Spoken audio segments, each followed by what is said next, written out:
Welcome to NFL Battleship, where the AFC and NFC will compete to sink the opponent's ships first. Each conference will have an 8x8 grid with 4 randomly placed ships. The ships are 4 tiles long and contain the teams of each NFL division. The AFC will go first today, and by using this program right here, it will develop a coordinate for us to attack. Let's say it lands on E6. So then we go to the NFC sides of the board, we draw a line where E and 6 meet, and we can tell that ends up being a miss. So then the NFC would go. But let's say instead the AFC rolls the coordinate D6. And if we draw a line over, we can see this ends up landing on the New York Giants, which means the Giants will have to go head-to-head against a randomized AFC team. If the attacking conference, in this case the AFC, wins, that means the team selected and landed on the Giants would be eliminated. But what if the Giants end up winning? Well, the team on the attack would not be eliminated, but the Giants would steal a player from that AFC team. That is important to mention that defense cannot be eliminated today. Oh, and I bet you noticed these 4 icons on the map. Yes, we have power-ups today. These are the 4 powers in play. First up, we have the Pirate power-up, which allows the winning team of each sea battle to steal 2 players rather than 1. Next, we have the Lifeboat, which will take a randomly selected coordinate and team for this conference to be brought back to life on the grid. If a team has not been eliminated yet prior to its activation, then a very next team to lose will become the Lifeboat. Then we have Torpedo. Remember how I said defense cannot sink another team? Well, that's the case if this power-up is not in effect. The next team to win on defense for this conference will eliminate the attacking team. And finally, the best for last. This is Hellfire. This power-up allows the conference to shoot at their opponent's board for 5 turns in a row. So I think that just about covers everything, so let's get this kicked off first with Team AFC. To begin with the AFC, the very first coordinate drawn today, it will be B3. And that will also be the very first miss of the day. Alright, now it's time for the NFC to go first. They will also get B3. Kinda crazy we got both the same coordinates for both sides of the ball, but that's gonna be another miss. Kinda close though. Next for the AFC, they will get A1. And going to the top left corner, the steak sauce A1, that will be a miss. So the NFC goes and they will be getting B6. Once again, another miss, but they got really close to another team in power up. They're just flirting with us right now. AFC goes to G3. And this looks like our first confirmed hit of the day. It's going to be on the Seattle Seahawks. Now, they're not eliminated yet. They get a chance to survive. They have to play an AFC team. So who will be matched up against the Seattle Seahawks? It's going to be the Buffalo Bills. Thankfully, it was not the Raiders. And so if the AFC wants to draw first blood, they have to beat the Seahawks here. But look out, Josh Allen, as he gets sacked and he loses the football, but he dives right back on it. Yeah, leave the Josh Allen to almost fumble. It would be even better if he threw an interception right here or take another sack. On 3rd down and 20, Josh Allen, not the greatest drive of his life, but what a dart. First and goal with a 3. Looking for that touchdown in OT. They're going to pass the ball the 1-yard line, but it's good enough to Curtis Samuel for the Bills. Go ahead, lead in overtime. Well, this can unfortunately be it for the Seattle Seahawks. It's a 4th and 19. Geno Smith throws this one. No one is even near, and the Bills will strike first blood with Team AFC knocking out the Seahawks. And that results in our first player movement today being DK Metcalf to the Bills. Yeah, I think this is pretty safe to say that they definitely needed this. You know, maybe one day the Seahawks curse will end in my videos, but today would not be the day because Seattle, you just let the whole conference down. So now the question at stake, will the NFC respond? They're going to A4. Well, to answer that question, yes, they will have a response, but this is not an easy one. This is going on the AFC East boat. It lands on the Miami Dolphins on A4. Let's hope this is a good team for the NFC. It could definitely hurt if not. Ooh, the Atlanta Falcons, that's kind of rough. Yeah, I'm not gonna lie, I had zero faith in the Atlanta Falcons. This is our first successful defense of the day. So the Dolphins will steal Atlanta's best player being Jesse Bates, and there's no change on the board because the defense won. Let's keep on moving. Going back to the AFC, can they take a 2-team lead? They're going to B5. Unfortunately, this coordinate will fall just short of Team NFC North boat. NFC will roll D7. Looks like the NFC will make contact with another team. It's going to be the AFC South with the Indianapolis Colts. So who will the NFC send out to attack? They're going to send the New York Giants. This is not a good start for the NFC. Sending the Giants out to attack for the mainland is like trying to invade Russia in the wintertime. I mean, look at them here. They just failed a 4th down conversion. And as a result, Team AFC has successfully defended off twice against the NFC. And so the Colts will add along Dexter Lawrence. The NFC is struggling. The AFC is going to go to E6. E6 will be a miss. Here comes the big bad NFC on the attack again. They go to C7. But it looks like the NFC is attacking the exact same boat. This time it's the Jaguars. Please, you cannot mess this up. This could land on like 12 of these teams and they should be fine. The Lions, yeah, this should be a win. And just as I imagined, looks like the Lions are walking away this one. Finally, the NFC have knocked out a team of the AFC. Goodbye, Jaguars. And so the Josh Allen, the one who forces turnovers, not causes turnovers, will be joining the Lions. Well, NFC, it's about damn time. We're evened up. So back to the AFC, they go F4. F4 will be a miss. NFC will go to D1, and that will be a D1 miss. AFC goes A6. And it took long enough for the AFC to finally make contact again, and it's going to be my beloved Green Bay Packers. NFC in the defense with the Green Bay Packers. They'll be playing, Aaron Rodgers and the Jets. Okay. So here's Aaron Rodgers, who is probably high off of something right now, has to orchestrate a game-winning drive, and this is a good start right here. We're getting to the 25-yard line in Packers territory. Well, just as they should have done, the Jets just take out as many time as possible to kick a field goal. They have a lead in Green Bay, which led to the Jets closing it out. The AFC will knock off another team. Yeah, sorry for fangirling, but Jair Alexander and Sauce Gardner on the same team will do things to me that a man has never seen. I missed the person I was 10 seconds ago when I did not just say that, but goodbye Green Bay Packers. The Packers and Seahawks are two pretty solid teams already eliminated for the NFC. They need to come back right here with A2. Well, A2 lands on the New England Patriots. This is such a Mickey Mouse matchup. Honestly, should probably just go ahead and color in their square red. But who knows? Maybe this lands on the Carolina Panthers. No, it's going to be the Minnesota Vikings. Ooh, this could actually be pretty close. Well, it looks like JJ McCarthy just slapped Drake May across the face and said there can be only one good white quarterback in our draft class. In other words, the Minnesota Vikings just killed the Patriots. The best player Minnesota can take is Matthew Judon, if that even ruffles any feathers at all. So yes, the AFC and NFC are tied right now, but I wouldn't be too worried because I think the AFC is just sitting out their decoys right now. I mean, were the Jaguars and Patriots really going to do anything in the long run? So back to the AFC, they roll a C4. Ooh, that's going to explode. C4 will yet again be another miss for the AFC. NFC will be going to F8. And I was waiting for this moment. We go all the way down F, all the way down 8. We have our first power-up activated, this one for the NFC. It's going to be Lifeboat. Well, the NFC only has 2 teams eliminated right now, so one of these teams will be returning, the Packers or the Seahawks. It's going to be the Green Bay Packers. Let's generate a coordinate the Packers will be returning to. It'll be D3. So going back to the NFC side, you can see the Green Bay Packers have been brought back to the grid, which also means the AFC has lost the lead. The NFC is winning right now. Maybe the AFC will answer back with a power-up themselves, H1. And never mind. Looks like the NFC's got a little bit of momentum here. They're going to B8. I don't know what they have against the Texans, but they keep on missing. AFC goes to G8 and a miss. NFC goes to E8. That's a miss. AFC goes F5 and a miss. NFC goes H1 and a miss. AFC goes C8 and a miss. NFC goes D5 and a miss. I've said that phrase so much it doesn't even sound like real words anymore. Back to the AFC, E4. Say it with me, and a miss. NFC goes H4. Oh, thank the good God above. I've never been more thrilled in my life to see the Chargers get involved with something. So who does the NFC send on the attack? It will be the LA Rams. Ooh, LA versus LA. In the battle of which LA team can be more mid, it looks like the Rams are one field goal kick away from taking a lead over the Chargers, which they'll do with 15 seconds remaining on the clock. Well, 15 seconds was too much for Justin Herbert to handle, but nonetheless, Team NFC is up to a 3-1 lead right now over the AFC, knocking out the Chargers. And that means Derwin James will be packing his bags, kissing his family goodbye, and getting ready for the long haul he has up ahead, the 15-minute drive to the LA Rams facility. And so yes, the NFC does have a 3-1 lead right now, but to be honest, look at the teams the NFC's eliminated. The Patriots, Jaguars, and Chargers. I mean, I think these 3 teams together didn't even have 10 wins in total last season. Truth be told, I think the AFC is just getting really unlucky right now. They're going to D1. And maybe it's time for things to start finally going their way. That lands on the Atlanta Falcons. Who will be attacking the Atlanta Falcons? The Buffalo Bills will be playing once again. I don't know what's up with all these game-winning field goals we've seen today, but here comes the snap, and the hold is good. The kick up for Tyler Bass to win it. He does. A single second to Atlanta's name. They just need a pass interference call. Will they get it? Kirk Cousins is going to throw this one up, and no. Wait, no, there's a flag. Hold up a second. This is going to be pass interference to the defense, and they're going to get a field goal out of this. The cheapest play in the books. I have no reason why this happens so many times in Madden, but this is about a 50-yard kick, not guaranteed for Younghoe Koo, but it is Younghoe Koo. It's guaranteed. It's going to be 27 apiece going to OT. Well, the Falcons started the ball in OT. Why is Kirk Cousins running up read action? Atlanta seriously got this dude thinking he's 21 years old again. Kirk Cousins, can you actually throw the football? No, you get pancaked. Well, the Bills just need like 20 so yards, and Josh Allen somehow evades the sack right there. They're going to get 10 of them right here and more. We're going to get to the 38-yard line. Well, Buffalo's not satisfied with the field goal, so we're going to run play action to the 7-yard line, and Josh Allen will throw a dart to DK Metcalf for the game-winning touchdown. Buffalo wins its second game, and they'll knock off another NFC team. And now the Buffalo Bills might be one of the teams to beat in the AFC, as they're going to bolster up their defense with AJ Terrell. And all of a sudden, AFC's back in it. It's 3-2. Back to the NFC. Can they take the lead back to 2? They're going to E3. And E3 does come in contact with the AFC North boat, which hits the Pittsburgh Steelers. You know, it's crazy to say that this is the hardest challenge for the NFC yet, and it's probably going to be harder because they're using the Chicago Bears. Now, second down and 10. Caleb Williams has a completion in between the numbers. First and 10 to Cole Kmet to the 45. Minute and 20. Caleb Williams steps up, throws another ball to Cole Kmet. He's going to run for a touchdown. The Bears will take a lead with a minute remaining. Now for the 2-point conversion to make it a field goal game. This is a handoff to DeAndre Swift. Toss backwards, goes nowhere. It's a 1-point lead for Chicago. After burning their final timeout, this is a tough situation for Pittsburgh. They cannot stop the clock. Wilson's going to throw this to the end zone. It's overthrown. 3rd and 9. Offense stays out. I believe this has to be an end zone shot. It looks like it's going that way. Defensive play is made. The Bears cause a turnover on downs and will eliminate the Steelers. So now the Bears still TJ Watt, and honestly, this might be a pretty hard team to sink for the NFC. So now the NFC has sunk one team from each boat so far, or each division. The AFC will trail 4-2. They'll be going to C5. Looks like AFC just knows a lot about missing today. NFC up again. Can they go up 3? They're going to C6. Well, the NFC won't be landing on a team, but they will be landing on their second power-up. This one is Pirate. Remember now,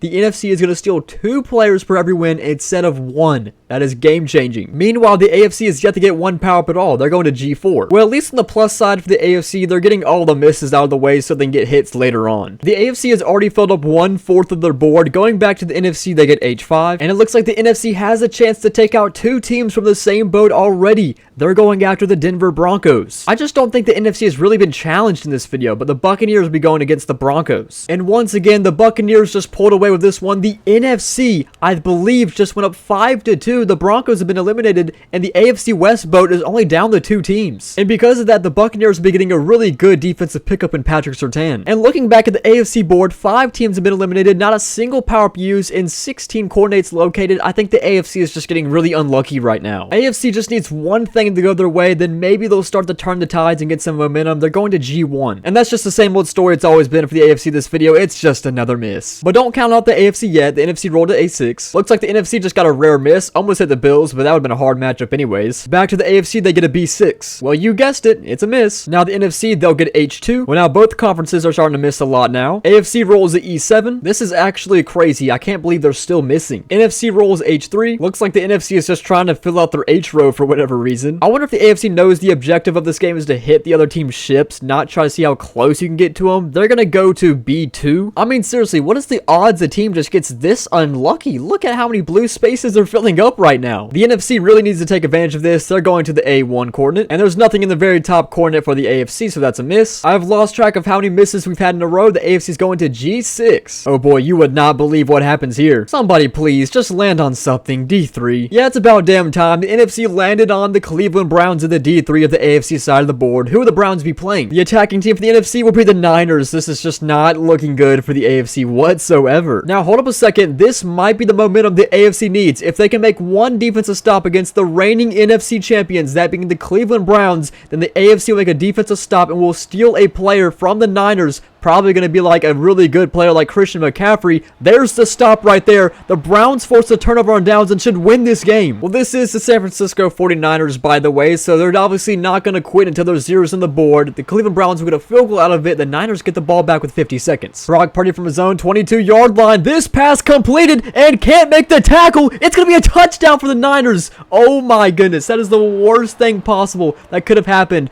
for the AFC Cleveland Browns. Deebo Samuel to the house. I mean, maybe Deshaun Watson can get in field goal range. Okay, we're getting close, actually, and the Browns call a timeout, too. They just need one more of those, and at the very least, they can send this game to overtime. Nick Bosa trying to run Deshaun Watson down, but not before he picks up the first down. The Browns call a timeout at the 47. I didn't realize this was actually a 1-point game, and Nick Bosa, a huge sack. That's going to really hurt the Browns. So here's the final play. They're just got to hope for the penalty like we've seen earlier, and not going to get it. It's going to be an interception or an incompletion. Either way, the Niners come back and win and steal another victory and knock off another AFC team. Okay, real quick, I forgot the NFC got the Pirate power up, which means they steal 2 players now, so I got to give them another player from the Broncos and the Buccaneers one. I'll give them Cortland Sutton. And now with the Niners beating the Browns, stealing 2 players, they're going to get Myles Garrett at right end. He's lining up the other side of Nick Bosa, and call it a little overkill, but now you have the greatest running back room of like all time with Nick Chubb as the 2-man behind Christian McCaffrey. And with now 6 teams eliminated in the AFC, they desperately need a momentum change coming up real soon. Alright AFC, I'm cheering for a comeback. They're going to H5. You know, it's only a matter of time before the AFC landed on something. It's not a matchup, but it is the Pirate power up, so now both conferences will steal 2 players per win. So back to the NFC, they get A4. You know, I think A4 was landed on for the NFC before, but the Dolphins defended their ship last time. Can they do it again? So which NFC team will be attacking the Miami Dolphins? The Philadelphia Philadelphia Eagles. This is a good matchup. Looks like the Dolphins currently have a pretty large lead going into the third quarter. Up by 11 points right now. Can they defend their turf once again? The Eagles trying to make a comeback. It will not be good enough. The Dolphins do it again, and they'll steal 2 players from the Eagles. And Miami might very well be one of the best teams in the video now. They add A.J. Brown at receiver under Tyreek Hill, and then they'll get Saquon Barkley at running back. This was the momentum the AFC needed. Can they keep on firing? They're going to H3. Oh no, it could very well be comeback season for the AFC. They're taking on the Arizona Cardinals, one of the worst teams in the NFC. So who will be taking on the Cardinals? The Texans. Well, Houston's having a much harder time than I thought they would have. Looks like CJ Stroud wants to go for the end zone. It's a drop, but there is a flag. Will it be pass interference? It will be. This is going to move the chains. This essentially ends the game for Arizona. So now the Texans at the 1-yard line. They get the touchdown. This is essentially over for the Cardinals,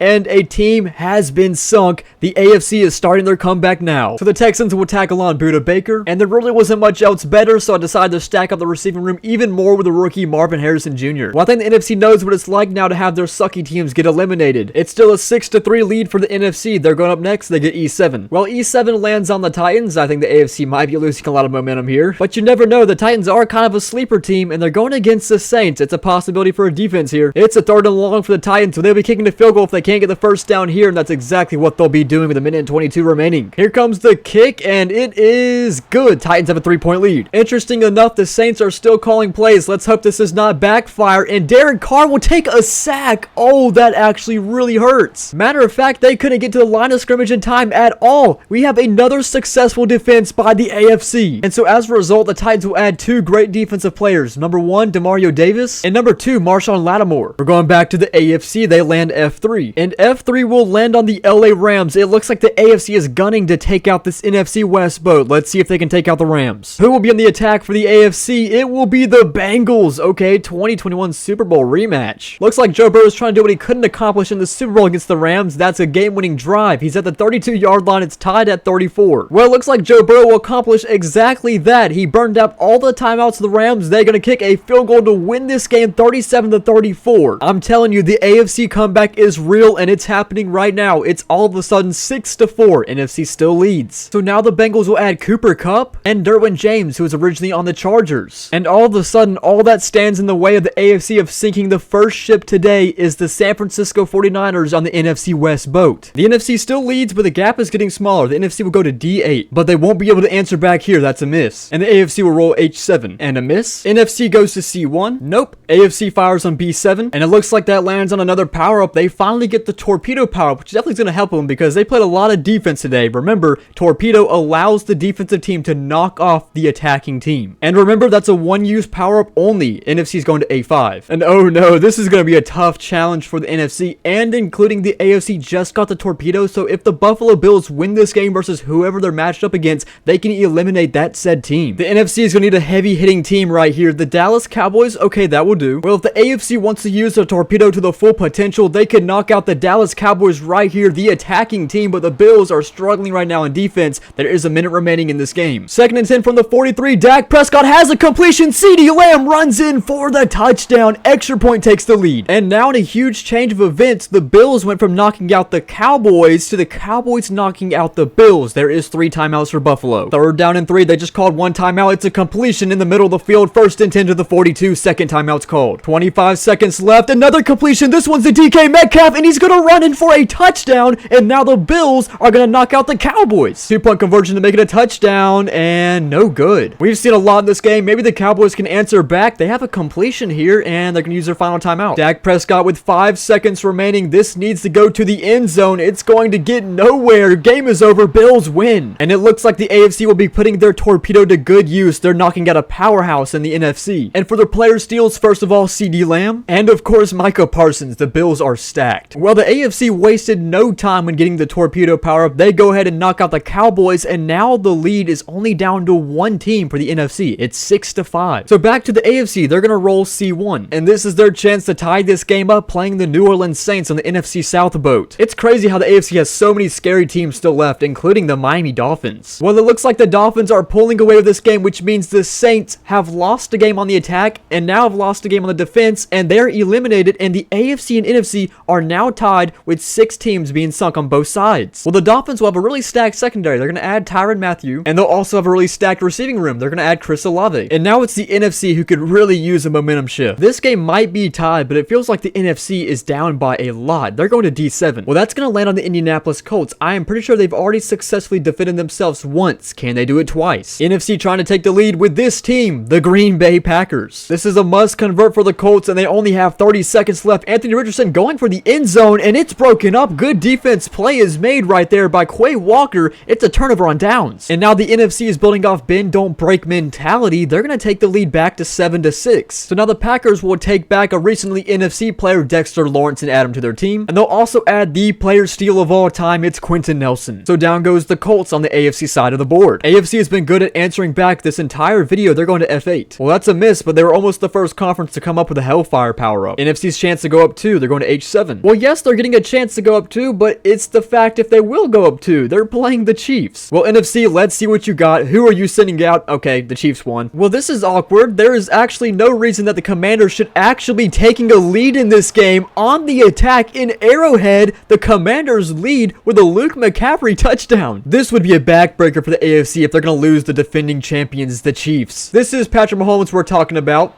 Never mind. Who are we talking about in the first place? 2nd and 21. Mahomes almost takes another sack. This is only going to go for about 3 yards. I'm not going to lie. It does make a lot of sense that a team named the Commanders would be good in a video called Battleship. Another sack. 4th and 26 for the Chiefs. And Patrick Mahomes just throws the ball away. It's a turnover on down to the 4-yard line. Hand off to Austin Eckler. He reaches the end zone. Touchdown Commanders. The biggest upset today. And with these new player steals the Commanders are about to get, they might be the toughest team to beat. That's of course starting with Patrick Mahomes and Travis Kelce, both 99 overall X Factors. And so just when I thought the AFC was answering with some momentum, the NFC pulled right through, eliminated the best team on the AFC, and now the Raiders are the only team that stands from knocking down the AFC West boat. An absolute backbreaker for the AFC. How will they respond? F2. They'll respond with another miss. Now to the NFC, they go to G8. That's also a miss. AFC rolls F6. That's just a miss. Just one coordinate off Hellfire. NFC goes B7. And the NFC will continue not backing down from the challenges. They're going to take on the Houston Texans now. So who's going to play for the NFC? The Carolina Panthers. Well, we could see another upset. Who knows? Yeah, who am I kidding? I couldn't even lie to myself there. So the Texans will add on Derek Brown and JC Horn. All right, the AFC comes up the defensive stop. How do they respond? D5. Well, the response is taking on the Washington Commanders, who literally just added Mahomes and Kelce, but you do you, AFC. Best of luck to whoever gets selected to play this team. Okay, the Ravens might actually have a chance. All right, so I'm jumping into this game with a booth review. It's a fumble. It's a challenge by the Commanders right now. They're actually up by 5 points. Is this ball loose? I think his knee was down first. So Baltimore keeps possession. It's a 3rd down and 1. They're going to run check down with Derrick Henry. It's a 1st down and more and out of bounds at the 43. That brings us to the 55-second mark. Lamar Jackson wide open receiver. 1st down to the 35. They call their 2nd timeout. This one's a Zay Flowers. They burn a lot of time though. 20 seconds remaining. Lamar Jackson going to run again. He has to throw the ball eventually. He's going to make a move though. Gets the 1st down. They call their final timeout of the 7. Will Patrick Mahomes be eliminated? Lamar Jackson end zone. Mark Andrews touchdown with 10 seconds. 2-point play. Lamar Jackson going to take off. It's a field goal difference. Can Mahomes draw a penalty flag or is he going to take a sack? This game is over.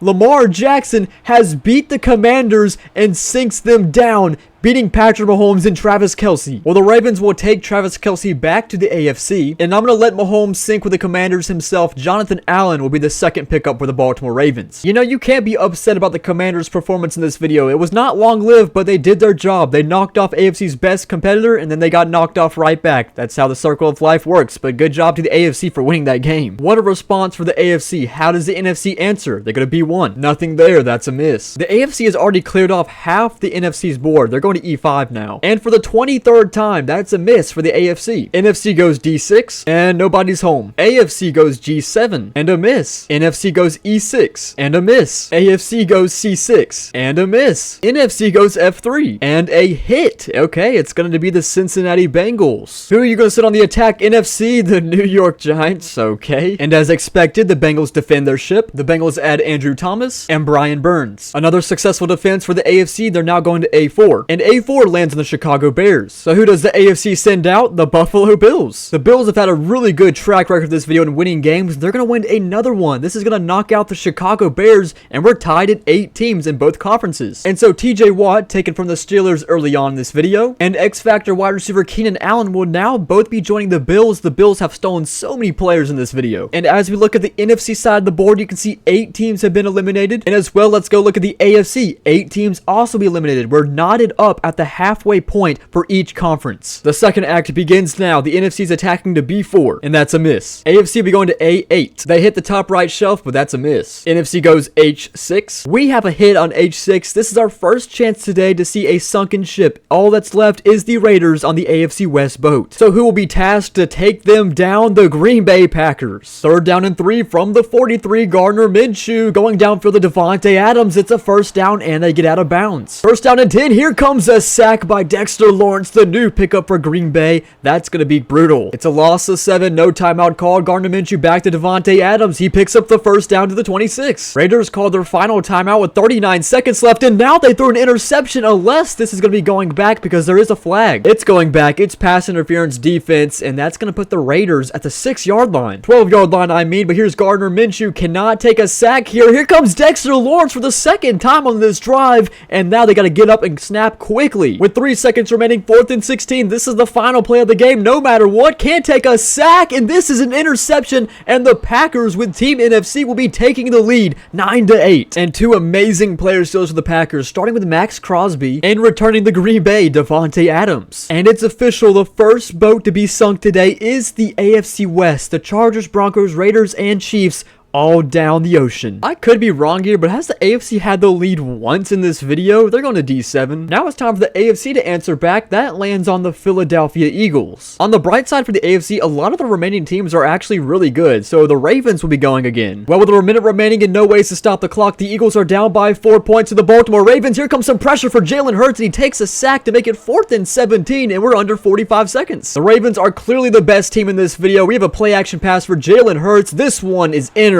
That's gonna win it for the Ravens. Another NFC team is knocked off. I mean, the rich just get richer. The Ravens will add Lane Johnson and Darius Slay. And just like that, we're tied again, this time at 9 ships sunk per team. Back to the NFC, they go to B2. That's a miss. Can the AFC finally take a lead today? They're going to H2. Not right now, they'll be missing. NFC goes to D2, and nothing there as well. AFC goes to H6, and a miss. That was the 40th located coordinate for the AFC. Now the NFC is going to F7. F7 is a miss. NFC has now cleared half their board. AFC going to B8. These conferences have Stormtrooper aim right now. NFC goes to B5. Yeah, sure thing. Let's just keep on missing. AFC goes to B4. When will the pain end? NFC to F5 and a miss. AFC to E8. Yeah, this is just getting out of hand. Please, just somebody do something. NFC G5. You have to be serious right now. AFC to E3. Well, that took a minute. Finally, we have a matchup. It's going to be the 49ers, the last team remaining on the NFC West boat. Who does the AFC send on the attack? It's going to be the New York Jets. Aaron Rodgers and the Jets on the attack. They can take the lead over the Niners right here with this pass, and that's going to be 3rd down and goal to the 1. He stepped out of bounds before hitting the pylon. So from the 1, another pass for Aaron Rodgers. This is a touchdown. The Jets take the lead in San Francisco. Brock Purdy has 45 seconds left to answer back. That's not going to do it. Timeout called. That's a loss of 11 yards. How about a safety? The Jets will add 2 points to the board. They get the ball back. And finally, honestly, it might be the first time today, I can't even remember, the AFC will get a lead over the NFC with the Jets winning on the attack over the San Francisco 49ers. So the Jets are going to pick up some serious star power, first with Christian McCaffrey, and then second, Myles Garrett. And this is also the first ship that the AFC has sunk for the NFC. Goodbye, NFC West. 7 remaining teams for the AFC, 6 remaining teams for the NFC. Here's the NFC going to G7, and a miss. Can the AFC start pulling away with this one? They're going to D3. Well, D3 lands on the lifeboat. The Green Bay Packers will be back on the defense once again for the NFC. Can they actually win it this time? The Packers actually do have a really solid roster, and they're going to play the Houston Texans. Wow, a successful defense by the NFC. Cannot tell you the last time we've seen that. So the attacking Texans aren't eliminated, but they will lose Stephon Diggs and Laramie Tunsil. The Packers are now the best team in the NFC. Can the NFC take down their 10th AFC team? They go to F4. Not right now. That's a miss. Back to the AFC. They go to D4. That coordinate is a miss. NFC will be attacking to H8, and nobody home on the very bottom quarter of the AFC's board. AFC to H8 as well. Once again, nobody in this bottom corner for both conferences. NFC going to F2, and that's a miss. AFC going to H4, and so the AFC has completely filled up the H throw already with a miss. NFC goes F3, and once again, the Bengals will be challenged on defense at the F3 coordinate. The NFC really doesn't have a lot of teams caliber to take down the Bengals, but the Packers are one of them. They're playing in back-to-back games. Packers will start with the ball in overtime. Here's a completion between the numbers. This one's going to the 44. Stephon Diggs with the catch. Now Jordan Love goes play action, hits another receiver, running after the catch, getting to the 30 and more, out of bounds at the 26. That one was to Romeo Doubs. Jordan Love is going to pass the third straight time. Josh Jacobs in the backfield, bites off one tackle, looking for a first down, but he picks up 9. Jordan Love goes play action again from the 17, end zone shot. There's the touchdown to Luke Musgrave. The Packers strike first. Joe Burrow's turn to answer back. I lied. He throws an interception on the first play, and the Green Bay Packers will win on the attack, knocking off the 10th AFC team. So as a result, the third X Factor would join the Packers wide receiver in Jamar Chase. And this dude's been a journeyman in this video. They'll get an X Factor at the safety position as well with Derwin James. I was thinking of getting them Joe Burrow, but seeing that performance by Jordan Love, I could not do that. So yes, this means the NFC and AFC are tied once again. Both conferences have knocked off 10 teams. Both of them have 6 teams remaining. I think this video is going to come down to whoever claims these last few power-ups. The AFC goes again. They're going to get G2. I honestly cannot believe the AFC is still missing. I mean, look, there's just not a lot of empty tiles remaining for them. Matter of fact, there's only 14 tiles remaining on the NFC side that the AFC can hit. Now the NFC goes to A3. Well, the NFC will be attacking the New York Jets at A3. Who does the NFC send out? This one will be the Detroit Lions. They're getting lucky with the teams they get. Are the Detroit Lions going to score a single point in this game?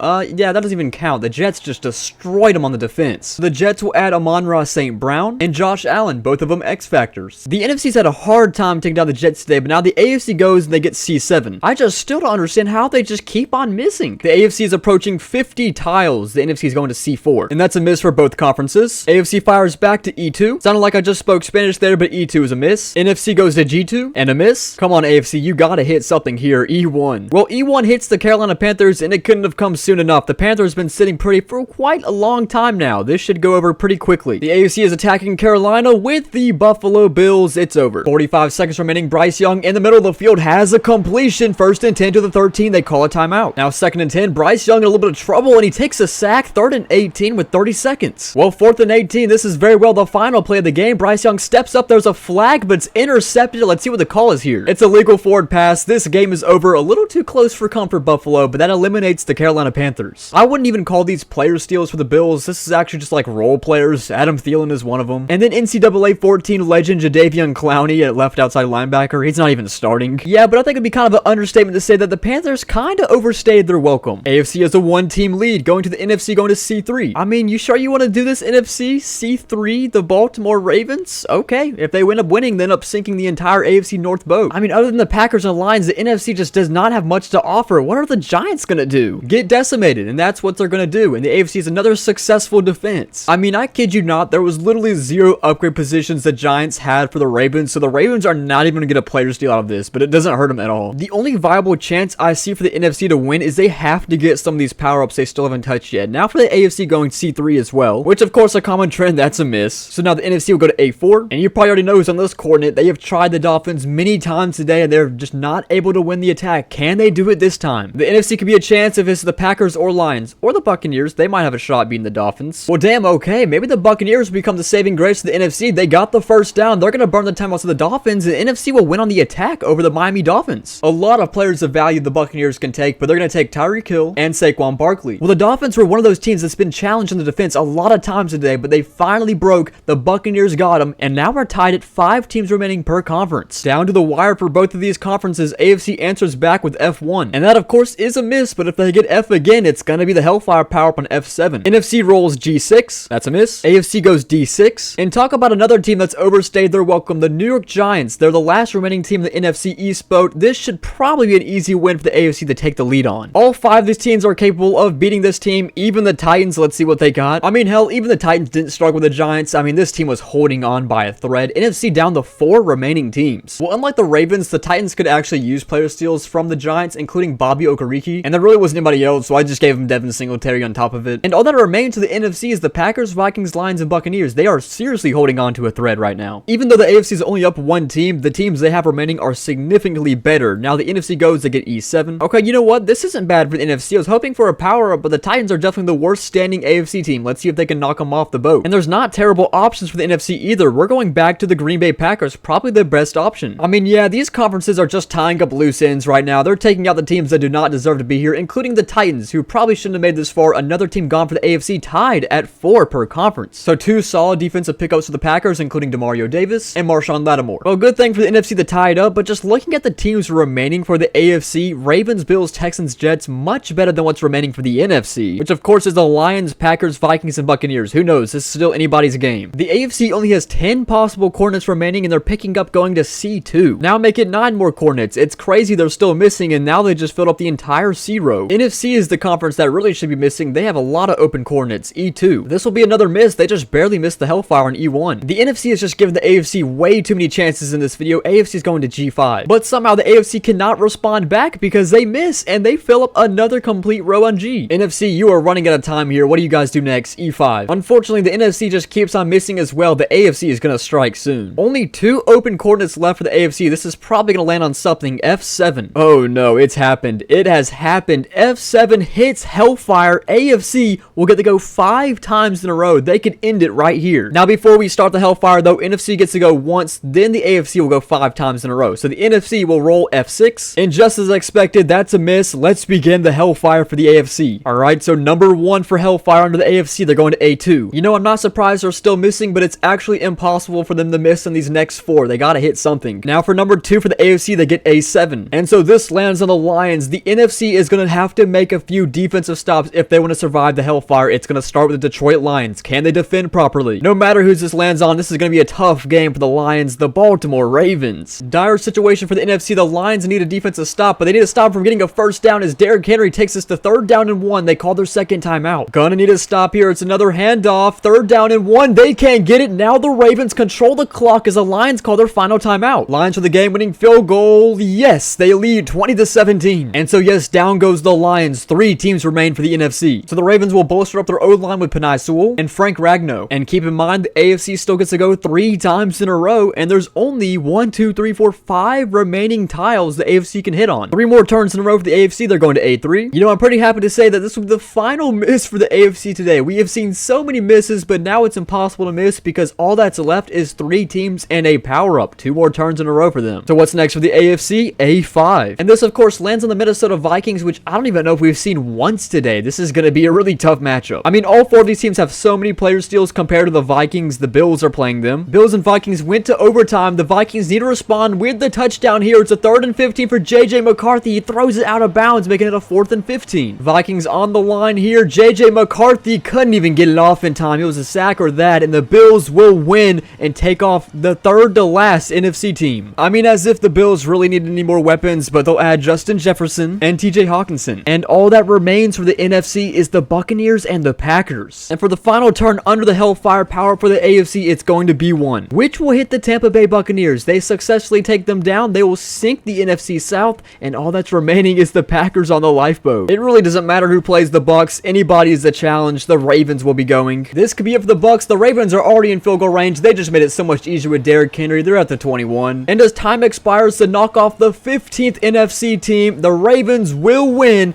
and 1 NFC team remains for an AFC Battleship victory. The Ravens add Tyreek Hill and Patrick Surtain. And all that remains, the Green Bay Packers, the Lone Rangers. They would have to clutch a 1v4 if the NFC wants to have a chance today. Well, on the bright side, NFC, at least you guys get a turn again. Am I right? They're going to A8. Well, too bad there's nobody up there. Well, the AFC goes up again. They hit D3. Well, this could be the end of the road for the NFC. The Green Bay Packers will be faced on a challenge. They have to start winning every single game from here on out. So which team is going on the attack against the Green Bay Packers? It will be the Jets, and Aaron Rodgers will get the final chance to put the nail in the coffin. It's a 2-minute drill. The Jets on the attack. Will the Jets get this first down? They hand the ball off back to the Green Bay Packers, and not going to get the first down. They're going to kick a field goal here. Kick is up to make it 31-31. Yes. Can they get in field goal range? No. Overthrows what could have been a touchdown. We're going to OT. Actually, there's a chance the Jets can win this game right here. They have 3 timeouts. They're going to get okay field positioning. Let's see what they can do. Rodgers to pass from his own 34, going up the middle of the field, completion, pass midfield, timeouts called at the 46. They're going to head and take the kick from the 36, about a 50-yarder to knock off the Packers and win Battleship. The AFC has a lead with 5 seconds remaining. Final play for the Green Bay Packers. Jordan Love just throws the ball up, and Aaron Rodgers and the Jets will sink the Packers and win Battleship for the AFC. And as a result, all 4 division ships for the NFC have been sunk. The only thing not touched by the AFC was the lifeboat power-up on D2. And now looking at the AFC side, a drastic difference. You can just see a lot of spots just were not hit by the NFC. That's because the NFC just could not win on the attack. They kept on getting defended by the AFC, and you can see 4 teams remain from the AFC, but it feels like a complete landslide since the second half of this video. Well, I hope you guys enjoyed NFL Battleship. Let me know any recommendations you guys have to make this video series better. I think a lot of improvements can be made. It was a lot of fun. Hopefully you guys enjoyed it, and I'll see you guys next time.